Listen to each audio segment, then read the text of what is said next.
Vous avez sans doute déjà entendu parler des Peshmerga, ces soldats, hommes comme femmes, au premier rang des combats contre Daesh en Irak. Ou bien encore du PKK, le Parti des travailleurs du Kurdistan, qui livre depuis les années 80 une guérilla sanglante avec les autorités turques. Dans les deux cas, il s'agit de Kurdes. Selon les estimations, les Kurdes seraient en tout entre 30 et 40 millions, ce qui en fait le peuple apatride le plus important du monde. Alors, qui sont les Kurdes ?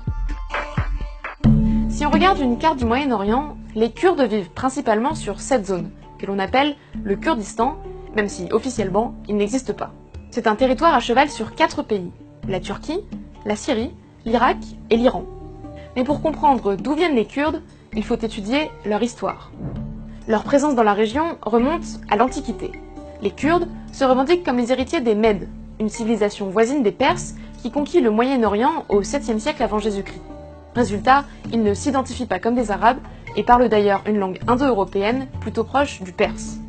Lors des invasions arabo-musulmanes du 7e siècle après Jésus-Christ, les principautés kurdes dispersées résistèrent farouchement avant de finir par se convertir à l'islam. Aujourd'hui, 80% des Kurdes sont des musulmans sunnites. C'est au XVIe siècle que le Kurdistan apparaît comme entité géographique et que l'idée d'appartenance à une nation kurde émerge. En 1596, le Sharafnameh, que l'on pourrait traduire par les fastes de la nation kurde, raconte l'histoire du peuple kurde depuis ses racines. Mais malgré plusieurs tentatives dans l'histoire moderne, la création d'une nation kurde indépendante n'a jamais eu lieu. À la fin de la Première Guerre mondiale, lorsque l'Empire ottoman s'effondre et que les Alliés entreprennent de redessiner les frontières du Moyen-Orient, le traité de Sèvres de 1920 promet la création d'un territoire autonome aux Kurdes. Mais face au refus des nations voisines, il ne verra jamais le jour. Les Kurdes sont alors répartis entre la Turquie, l'Iran, la Syrie et l'Irak, dans lesquels ils ne seront jamais assimilés. Pire, ils y sont victimes de persécutions. Leur langue, leurs coutumes et leurs partis politiques sont interdits, et la population est régulièrement déportée, torturée, voire massacrée. En 1988, pour punir les Kurdes d'avoir soutenu l'Iran dans la guerre qui l'oppose à l'Irak, le régime de Saddam Hussein assassine ainsi 5000 civils à l'arme chimique dans le village d'Al-Abja. Tout au long du XXe siècle, de nombreux partis indépendantistes kurdes se forment ainsi dans chaque pays de la région, avec des stratégies bien différentes. À partir des années 80 en Turquie, le PKK tente de faire renaître l'idée d'un grand Kurdistan par la lutte armée, sans y parvenir pour le moment. En Irak, les Kurdes ont privilégié une autre solution avec plus de succès, l'autonomie. Depuis le départ de Saddam Hussein en 2003, les Kurdes ont obtenu un statut fédéral autonome reconnu par la constitution irakienne.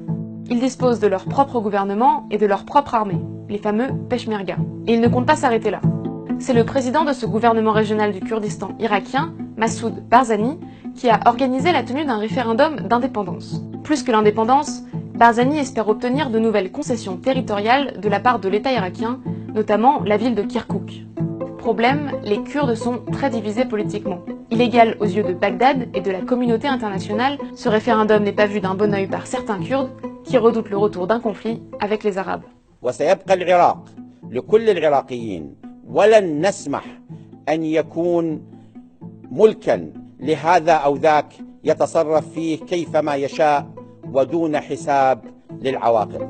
Et puis, si Massoud Barzani a le soutien d'une majorité de Kurdes irakiens, environ 4 millions de personnes, ce n'est encore une fois qu'une petite partie de la totalité des Kurdes qui peuplent la région.